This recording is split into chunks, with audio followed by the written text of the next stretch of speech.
Bismillahirrahmanirrahim. Assalamualaikum warahmatullahi wabarakatuh. Waalaikumsalam warahmatullahi wabarakatuh. Alhamdulillah wassalatu wassalamu ala sayyidina Muhammadin wa ala alihi wa sahbihi ajmain. Marilah kita panjatkan puji dan syukur kehadirat Allah Subhanahu wa taala yang mana telah melimpahkan rahmah dan karunia-Nya kepada kita semua sehingga kita dapat berkumpul di tempat yang mulia ini. Tidak lupa salawat serta salam kita panjatkan kepada Habibana wa Nabiyana Muhammad sallallahu alaihi wasallam. Semoga rahmatnya tercurah kepada keluarganya, para sahabat, tabi'in dan kita semua pada umatnya mendapatkan syafaat dari Rasulullah SAW dan masuk ke dalam surga Allah Subhanahu Wa Taala. Amin ya Allah ya Rabbal Alamin.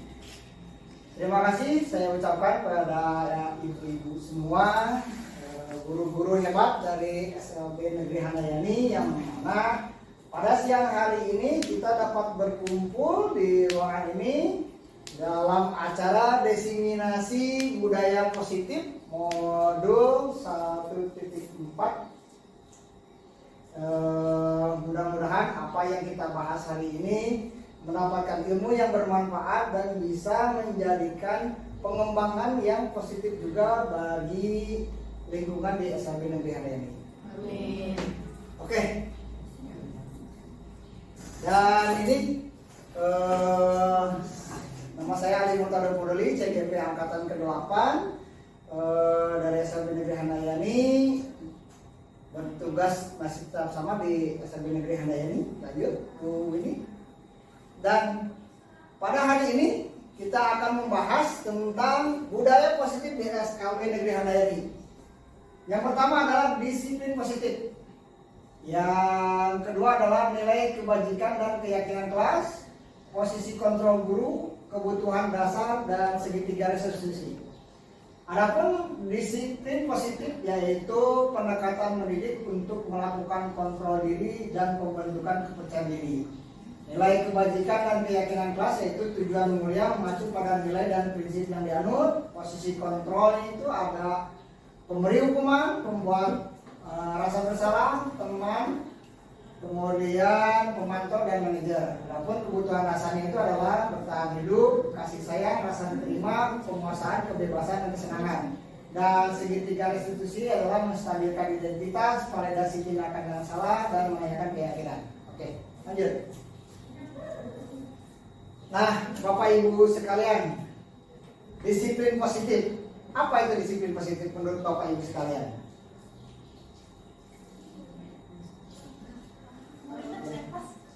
Apa? Ada yang ini bisa menjelaskan disiplin itu apa sih? Makna dari kata disiplin? Dan kenapa kita harus disiplin? Mengikuti aturan. Oke. Siap. Boleh. Ada lagi? Disiplin itu apa? Disiplin itu menempatkan sesuatu pada tempatnya. Nah, menempatkan sesuatu pada tempatnya. Oke. Ada lagi? Bertanggung jawab. Bertanggung jawab. Oke. Ada lagi? Nah, oke. Di sini saya mengutip disiplin positif, yaitu disiplin merupakan sikap dan perasaan taat dan patuh terhadap nilai-nilai yang dipercaya, merupakan suatu tanggung jawab yang harus dilakukan. Untuk menerapkan disiplin diperlukan kesadaran diri akan makna dan tanggung jawab serta konsekuensi apabila tidak melaksanakannya. Nah, coba sekarang Bapak Ibu, di sekolah kita, sekolah luar biasa, apakah kita sudah menerapkan disiplin positif, Bapak Ibu? Sudah. Contohnya apa disiplin positif buat anak-anak kita? Upacara bendera setiap hari Senin. Upacara bendera. Sholat duha. Sholat duha bersama. Datang tepat waktu ke sekolah. Datang tepat waktu, pintar. Ada lagi? Memakai seragam. Memakai seragam sesuai dengan hari. Ada lagi? Membuang sampah pada tempatnya. Membuang sampah pada tempatnya. Oke. Ada lagi? Banyak ya disiplin positif yang setiap hari kita lihat, kita rasakan, bahkan kita bisa membantu siswa-siswi kita walaupun tanda kutip anak berkebutuhan khusus, tapi mereka bisa melaksanakan disiplin positif dengan arahan ibu guru yang hebat ya, dengan membimbing agar siswa menjadi mandiri, agar siswa melaksanakan disiplin positif. Karena kita ketahui di sekolah kita hampir tidak ada yang namanya tawuran. Saya yakin itu tidak tawuran. Coba kalau misalkan kita lihat dari SMK lain, banyak tawuran. Berarti itu tidak melaksanakan disiplin positif. Nah, sedangkan kita di sini melaksanakan disiplin positif. Alhamdulillah, anak-anak datang pagi hari, setiap pagi hari ada guru piket yang menyambut ya, salam di gerbang di sana. Alhamdulillah.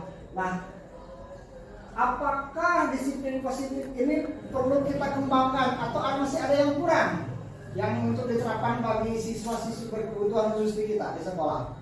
Apakah cukup kegiatan disiplin positif yang selama ini kita laksanakan? Apa cukup, apa kurang Bapak Ibu Pak? Cukup ya.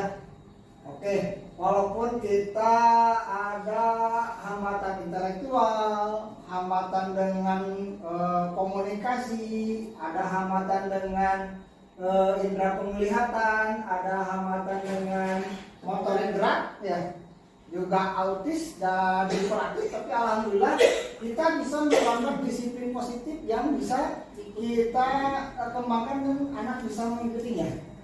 Oke, terima kasih Ibu Bapak hebat dalam menuntun anak-anak kita melaksanakan disiplin positif di sekolah. Lanjut.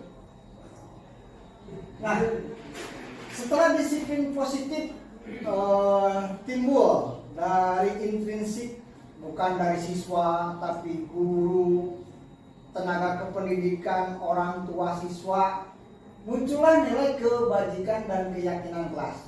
Nah, setelah adanya disiplin, otomatis menjadi sebuah keyakinan yang harus diterapkan.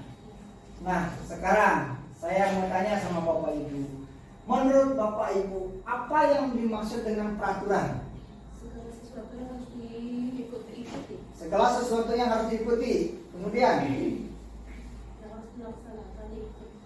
ya, apa perbedaannya kayak peraturan dengan kesepakatan? Ada yang bisa? Ya, silakan Hani. Untuk peraturan mungkin secara makna itu siswa lebih merasa terpaksa mungkin ya. Sedangkan untuk kesepakatan itu di antara guru dan peserta didik itu sebelum pembelajaran itu adanya kesepakatan, ada di kelas, jadi siswa tidak merasa bahwa dia itu dipaksa gitu. Jadi terciptalah kesinambungan gitu, tapi dengan hati yang happy, senang gitu dalam mengikuti aturan yang berlaku tersebut. Terima kasih. Ada yang barusan Bu Hani mengatakan bahwa peraturan dan kesepakatan kelas itu adalah dua hal yang berbeda ya. Peraturan itu bersifat kaku, kalau kesepakatan itu bersifat fleksibel. Terima kasih Bu Imas. Peraturan itu bersifatnya kaku dan memaksakan ya. Ya. Kalau kesepakatan itu berarti ada hubungan dua orang dengan melakukan kesepakatan atau deal ya antara guru dan siswa. Kalau kesepakatan tadi Bu Imas mengatakan bahwa kesepakatan itu wajib dilakukan, peraturannya itu kaku, tidak fleksibel. Kalau misalkan anak melanggar akan dikasih hukuman. Tapi kalau kesepakatan tidak. Nah, sekarang apa yang dimaksud dengan keyakinan kelas? Ada yang pernah buat keyakinan kelas? Ya.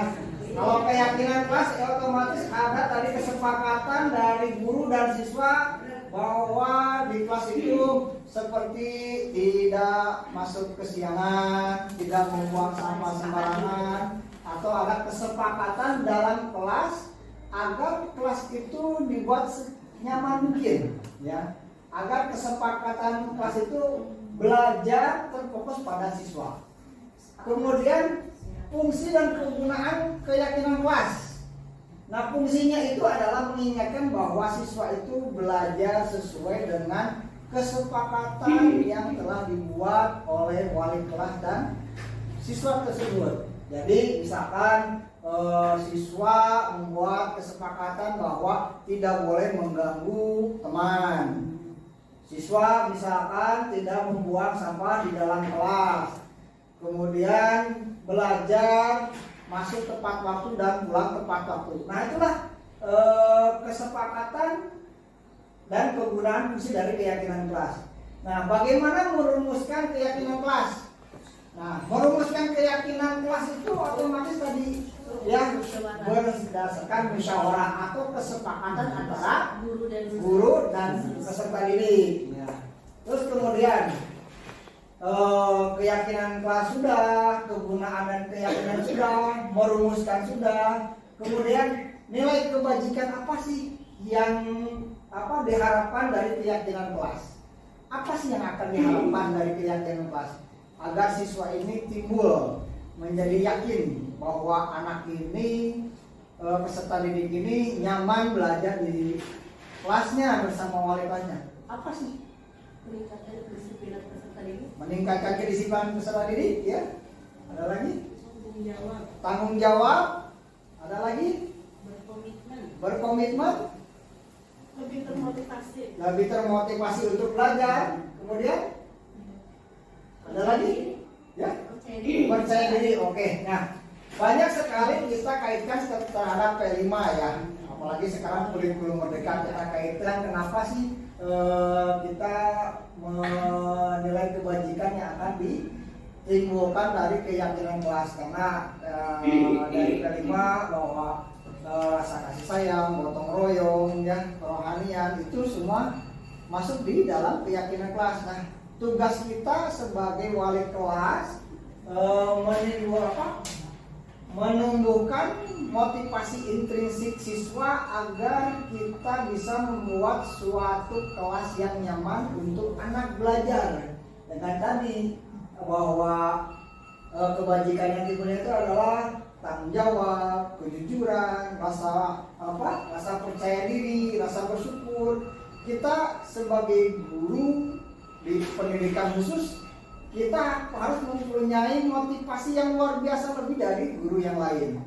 Nah, motivasi apa sih yang ada di ibu bapak guru sekalian yang ada? Kalau bagi saya, motivasi saya ini adalah yang pertama, kita ini menjadi guru pilihan. Kenapa bisa disebutkan guru pilihan? Pilihan yang terbaik dari Allah, karena dari sekian universitas hanya kita yang mau dan mampu masuk ke jurusan pendidikan luar biasa.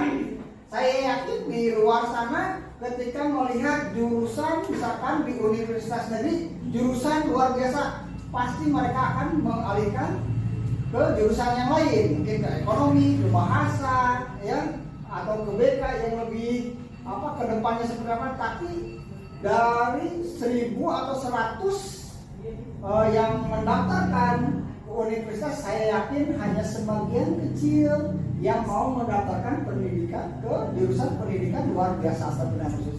Nah, motivasi kita ini yang harus kita jaga, bahwa kita adalah guru-guru pilihan terbaik menurut Allah yang mampu dan mau mendedikasikan tugasnya membimbing anak berkebutuhan khusus. Oke, lanjut.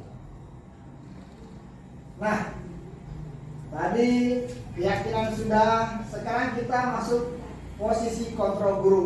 Nah, sekarang Bapak Ibu semua, kita ada di mana sih sekarang posisi kontrol kita di kelas? Menurut Stephen R. Covey, prinsip centered leadership tahun 1991, bahwa posisi kontrol guru ini ada 5. Yang pertama, posisi kontrol kita sebagai penghukum. Yang kemudian yang kedua, posisi kontrol sebagai pembuat rasa bersalah. Yang ketiga, posisi kontrol sebagai teman. Yang keempat, posisi kontrol sebagai pemantau. Dan kelima, posisi kontrol sebagai manajer. Nah, Bapak Ibu, dari slide di depan, kita biasa ada di mana sih? Kalau misalkan siswa kita yang berkebutuhan khusus, yang memiliki hambatan yang majemuk dan unik, kita ada di mana sih? Kalau misalkan peserta didik kita melakukan kesalahan, kita ada di mana biasanya? Sebagai teman. sebagai teman. Teman. Apakah betul sebagai teman? Apakah kita sebagai pemantau? Atau malah kita karena emosi, karena kita mendapatkan perlakuan yang tidak enak dari peserta didik, maka kita menjadi sebagai posisi kontrol sebagai penghukum. Ya. Semua. Ya. Apa namanya semuanya ada di kita, ya. Nah, kita bahas pertama posisi kontrol sebagai penghukum. Secara sadar maupun tidak sadar bahwa kita sebagai manusia, sebagai guru, walaupun kita sudah dilatih hebat, memiliki kesabaran di atas rata-rata guru yang lain, tapi tetap kesabaran kita diuji setiap hari. Apalagi di kelas mempunyai hambatan intelektual yang hiperaktif dan autis, yang kelasnya luar biasa hebat sekali, ya. Biasanya kita berada di posisi penghukum. Kadang-kadang siswa melakukan kesalahan, misalkan mendorong temannya, bapak ibu biasanya, "Hei, jangan seperti itu." Bahkan mata kita, gestur kita menandakan bahwa kita sebagai penghukum, ya. Kita tidak berada di posisi sebagai teman, bahwa dalam menyelesaikan masalah, bahwa anak itu tetap seperti tadi, bahwa peraturan melakukan kesalahan maka anak itu harus dihukum. Biasakan di kita adalah punish and reward biasanya. Nah, posisi penghukum. Atau kita berada di posisi pembuat merasa bersalah. Jadi ketika siswa merasa bersalah, kita pojokan misalkan di ujung, atau misalkan dipisahkan dengan teman-teman yang lain karena misalkan siswa melakukan kesalahan. Atau posisi yang sebagai teman, sebagai pembimbing, sebagai penengah, atau karena misalkan siswa melakukan kesalahan dengan tenang, dengan sikap yang ramah, kita mengajak ngobrol, apakah kita sudah sampai di sana? Ataupun sebagai pemantau, sebagai pengawas, kita duduk di dalam kelas mengawasi setelah pembelajaran, memberikan tugas. Kita mengawasi kegiatan siswa. Apakah siswa ini berjalan sesuai dengan rencana pembelajaran yang kita jalankan? Apakah anak tidak mengganggu temannya sesuai dengan kesepakatan yang kita buat? Atau kita berada di posisi sebagai manajer yang bisa mengatur seluruh kegiatan pembelajaran dari awal sampai akhir, anak nyaman, tenang, ya, merasa tidak terintimidasi, jauh dari bullying. Nah, kita sebagai guru hebat tuh kita posisi di mana sih, Ibu Bapak? Semua ya? Semua ya. Nah, kita ada semua di sini, ya. Tapi kita wajib mencoba, Ibu Bapak hebat sekalian, bahwa kita seperti tadi, bahwa kita mempunyai motivasi fisik. Kita harus menjadi posisi kontrol sebagai manajer. Minimal kita sebagai teman atau pemantau. Kita harus ada di sana. Karena bagaimanapun anak berkebutuhan khusus, tanpa disadari mereka melakukan kesalahan, kita tidak boleh berada di sebagai penghukum atau rasa bersalah.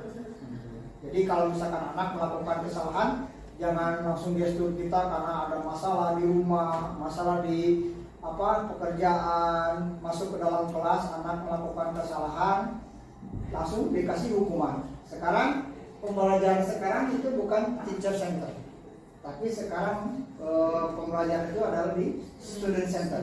Jadi kita mengembangkan minat, bakat, dan gaya belajar siswa, ya. Karena kita terkenal dengan PPI-nya, program pembelajaran individualnya. Ya, kita belajarkan siswa itu senyaman mungkin di kelas.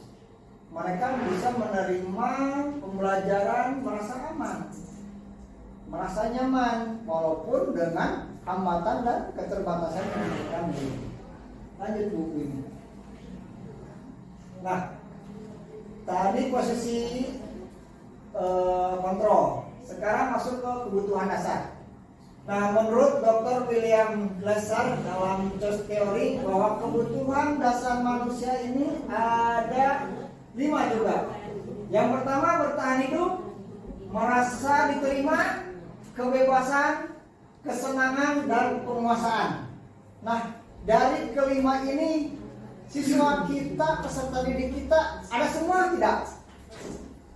Ibu Bapak, nih kebutuhan dasarnya ada tidak dari peserta didik, baik yang mengalami hambatan intelektual maupun hambatan komunikasi dan penglihatan, ada tidak? Ada. Tercukupi tidak waktu di dalam pembelajaran di kelas? Semua? Tidak semua tercukupi ya? Oke. Yang pertama, bertahan hidup. Kenapa sih manusia harus bertahan hidup? Ada yang tahu? Kenapa kita harus bertahan hidup? Oke. Kenapa merasa diterima? Apakah peserta didik kita sudah diterima? Masih jadi PR. Apakah peserta didik kita diterima oleh keluarganya?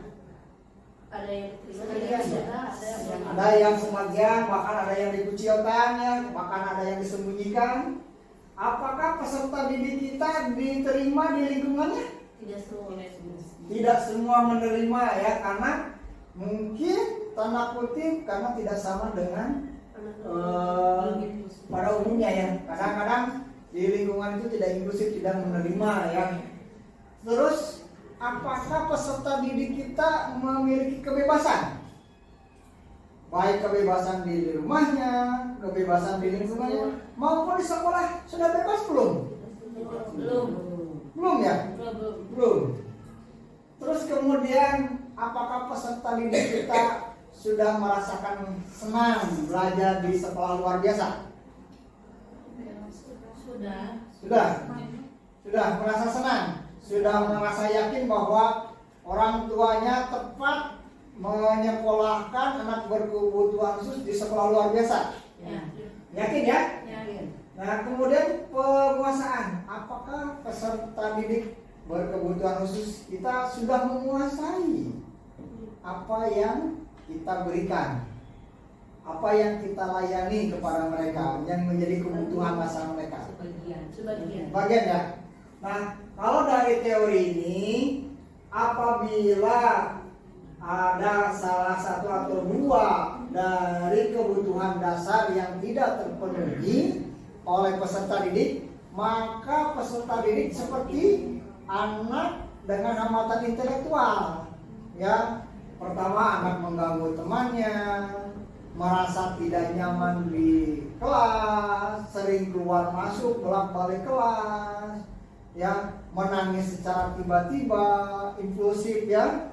Nah, ini ada kebutuhan yang tidak terpenuhi, baik itu merasa diterima oleh temannya, ya, karena hiperaktif, mungkin anak secara tiba-tiba mendorong temannya, akhirnya temannya menjauh. Karena si peserta didik yang satu merasa bahwa mendorongnya itu membawakan hey kesini, tapi dengan caranya yang salah, akhirnya si temannya menjauh dan merasa dia itu dikucilkan, merasa tidak terima. Nah, akhirnya kelas kita itu merasa jadi tidak nyaman. PR bagi kita sebagai guru pendidikan khusus untuk menstabilkan kelas itu agak sulit. Ya, gaduh, ada yang nangis, akhirnya mengganggu kelas yang lain. Betul nggak Bapak Ibu? Nah, inilah yang harus kita pahami dari kebutuhan dasar manusia, bahwa PR kita itu ini loh, agar siswa ini nyaman, tenang, tentram di kelas, bisa mengikuti pembelajaran dari awal sampai akhir ini. PR kita yang harus kita kebutuhan dasar siswa untuk kita penuhi. Setelah terpenuhi, insya Allah, walaupun anak hiperaktif, lari-lari sana sini, lempar sana sini, kalau misalkan kebutuhan dasarnya terpenuhi, insya Allah tenang. Yakin Bapak Ibu bahwa kita diberikan kemampuan untuk memenuhi kelima dasar kebutuhan dasar ini bagi peserta didik kita agar tujuan pembelajaran kita yang ke-5 ini tercapai, ya. Jadi mohon Bapak Ibu juga dilihat bahwa ini loh kebutuhan dasar, apalagi di kelas dengan hambatan intelektual ini yang harus kita pegang teguh. Lanjut Ibu ini.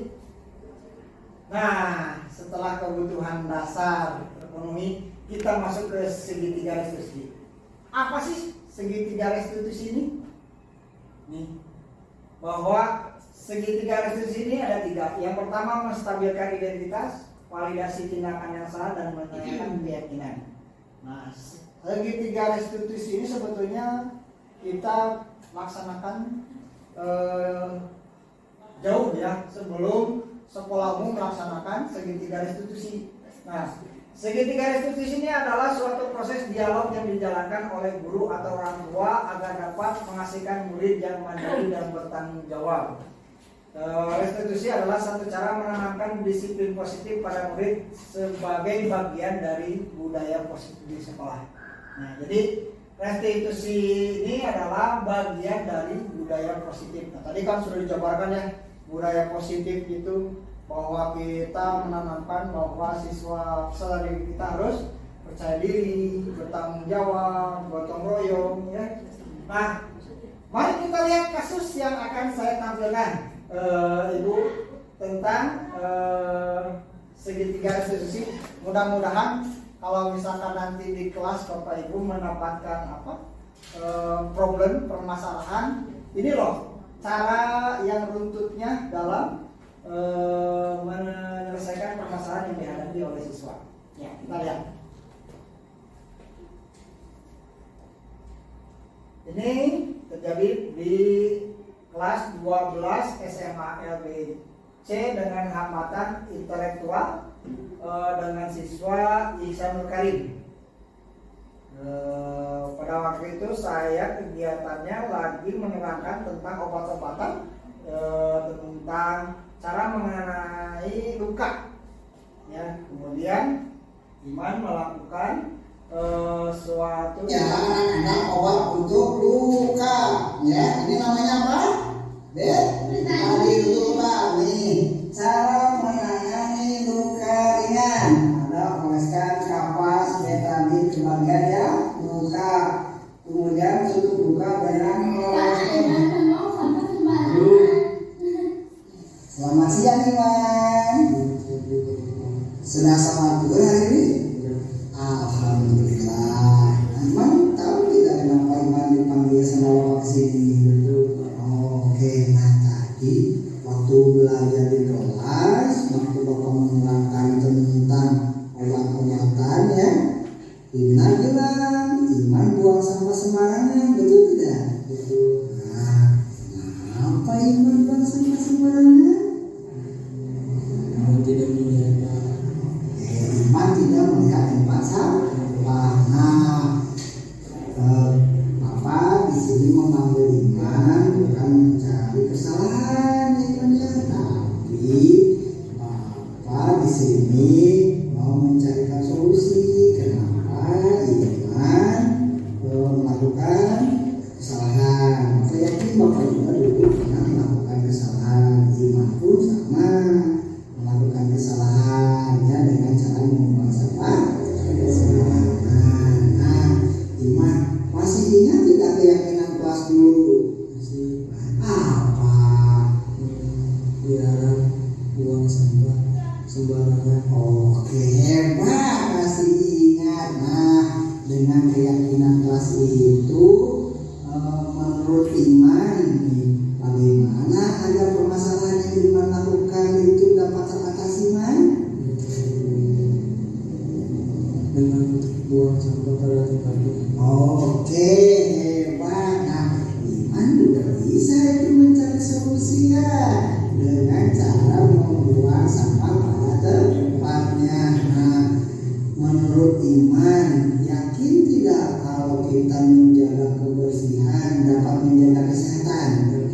Nah, dengan iman tidak membuang sampah sembarangan, dan iman yakin akan menjaga kebersihan di diri. Oke, Bapak yakin dengan iman membuang sampah pada tempatnya, dengan jujur mengakui kesalahan. Bapak yakin iman berharap iman menjadi pribadi yang tangguh, yang jujur, yang disiplin, dan menjadi kebanggaan orang tua. Siap ya Pak? Kapan beriman akan melakukan dan menjaga kebersihan? Oke, hari ini ya. Siap ya? Siap. Oke, terima kasih Iman. Terus dulu dong. Oke. Nah, ini ya contoh dari penerapan segitiga restitusi. Yang pertama adalah menstabilkan identitas. Apa sih menstabilkan identitas? Yaitu dengan cara memanggil siswa. Jadi pada waktu anak melakukan kesalahan, jangan sekali-kali di depan temannya kita membentak ya. Otomatis tadi sebagai posisi kontrol penghukum. Ya, kalau misalkan kita membentak dengan gestur yang kurang baik, ya akhirnya siswa merasa tidak nyaman. Tapi dengan cara menstabilkan identitas, kita berada di posisi kontrol sebagai teman, pemantau, atau paling baik sebagai manajer. Kita mengarahkan siswa dengan memanggil. Misalkan karena kita tidak ada guru BK, tapi kita sendiri sebagai wali kelas, plus sebagai guru BK. Maka ketika anak melakukan kesalahan, mungkin pada waktu setelah istirahat, memanggil siswa ke ruangan tersendiri dengan cara seperti ini. Baiklah, Bapak di sini bukan untuk mencari siapa yang salah. Nah, ketika anak melakukan kesalahan, jangan langsung dibentak, tapi panggil. Cari dulu posisi siswanya sudah tenang apa belum, sudah nyaman belum untuk diajak bicara. Kadang-kadang siswa kalau misalkan dipanggil sama gurunya, ada apa nih? Saya tadi sudah melakukan kesalahan, pasti saya akan dihukum. Nah, pemikiran itu kita harus buang dengan cara ya itu tadi, kita dengan cara yang lemah lembut memanggil siswa gitu ya, agar kesalahan yang dilakukan oleh siswa, bahwa siswa dengan dipanggil ngobrol berdua dengan menstabilkan identitas, anak dapat memperbaiki situasi yang telah dia lakukan, atau anak bisa memperbaiki kesalahan yang dia lakukan. Kemudian yang kedua adalah validasi tindakan yang salah. Nah, dengan cara lemah lembut tadi kita menanyakan perbuatan yang tadi dilakukan itu betul atau salah, merugikan diri sendiri atau merugikan orang lain tidak, ya. Karena misalkan anak melakukan kesalahan merugikan tidak untuk orang lain, misalkan merugikan, apa yang harus dilakukan? Misalkan anak merobek baju temannya, nah itu kita validasi tindakan. Gimana kalau misalkan temannya menangis atau dimarahi sama ibunya, ya. Nah, ini ada di validasi tindakan. Jadi anak merasa bersalah, oh iya ya, yang saya lakukan ini ternyata merugikan temannya atau merugikan orang lain, ya. Terus kemudian tanyakan perasaan temannya yang melakukan kesalahan, misalkan didorong tadi ya, yang didorong itu gimana, sakit tidak? Nah, kalau misalkan kamu sendiri yang didorong bagaimana? Nah, itulah kita harus menstabilkan identitas dan memvalidasi tindakan bahwa apa yang dia lakukan ternyata merugikan orang lain. Dan kemudian menanyakan keyakinan, seperti yang tadi di awal bahwa kita membuat keyakinan kelas atau kesepakatan, ya. Tidak boleh menyakiti teman, tidak boleh merugikan teman, ya. Karena tadi bahwa anak melakukan kesalahan itu kita mencarikan solusi, ya. Bahwa kita melakukan keyakinan itu prinsipnya itu bukan seperti tadi peraturan, ya.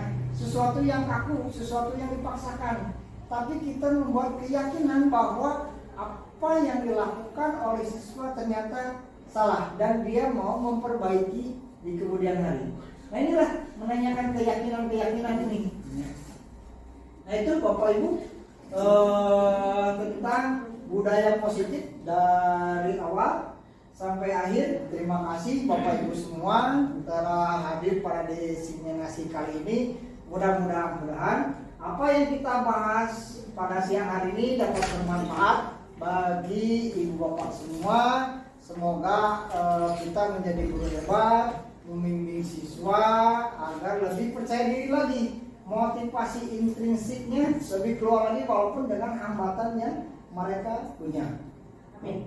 Dan itu Bapak Ibu, terima kasih atas kehadirannya. Semoga Allah memberkati kita semua dan apa yang kita bahas ini bermanfaat bagi kita semua. Terima kasih atas kehadirannya. Bila taufiq wal hidayah. Wassalamualaikum warahmatullahi wabarakatuh. Waalaikumsalam.